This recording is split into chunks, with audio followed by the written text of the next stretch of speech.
Alix essaie de relancer son activité dans sa galerie d'art dans un si grand soleil. Après la critique assassine d'Yvon Chaligny sur les œuvres d'Ulysse, elle s'est rabattue sur les toiles de Jean-Claude Brenna, sous le contrôle de son enfant, Daniel.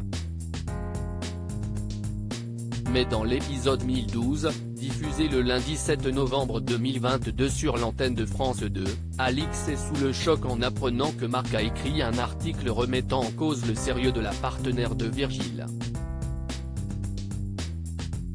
Alix fustige Daniel Brenna dans un si grand soleil. Elle est très remontée contre le fils de l'artiste. Alix, Nadia Fossier, attaque Daniel en l'accusant d'avoir divulgué de fausses anecdotes sur la vie de son père. Daniel suggère un droit de réponse dans le journal régional, mais elle refuse catégoriquement. Elle lui conseille vivement alors de se faire oublier et de ne plus accepter aucune interview. Dans le même temps, Johanna, Aurore Delplace, informe à Guillaume que les toiles de Brenna sont suspectées d'être des pâles copies. Cet article de Marc a semé le doute chez l'avocat et ami d'Elisabeth. Il appelle Alix en lui demandant de lui certifier que les œuvres de Brenna sont bien des authentiques. La partenaire de Virgile, Fred Bianconi, lui confirme que le tableau fourni est un vrai Brenna. Sophia avoue son crime sur France 2. Au commissariat, Rudy révèle les raisons de son voyage à Montpellier.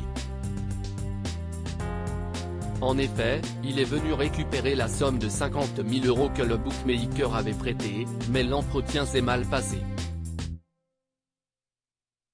Ces aveux disculpent automatiquement Anthony Collignon et Fanny. Cécile, Marie-Gaëlle Calle, pointe tout de même du doigt la présence de l'ADN de cette dernière dans le jardin de Damien, mais la professeure de sport nie avoir été chez lui. Thaïs, Lila Guéraud, retrouve son père et il s'enlace après sa journée de cours. De son côté, Sophia, Marie-Clotilde Ramos-Ibanez, téléphone à Élise et lui propose un dîner en famille. La policière refuse, puisqu'elle doit voir Fanny. La serveuse de la Paillote l'attaque, car elle est persuadée qu'elle l'a quitté pour l'enseignante. Elle ajoute qu'elle les a surprises ensemble la semaine dernière. Mais cet appel tourne en boucle dans la tête de la fonctionnaire. En refaisant le chemin, Élise, Maïla-Roman, comprend que son ancienne compagne a semé la zizanie dans l'enquête. La suite des aventures des habitants de Montpellier est à retrouver dans les futurs inédits de la série Un si grand soleil, diffusée du lundi au vendredi aux alentours de 20h45 sur France 2.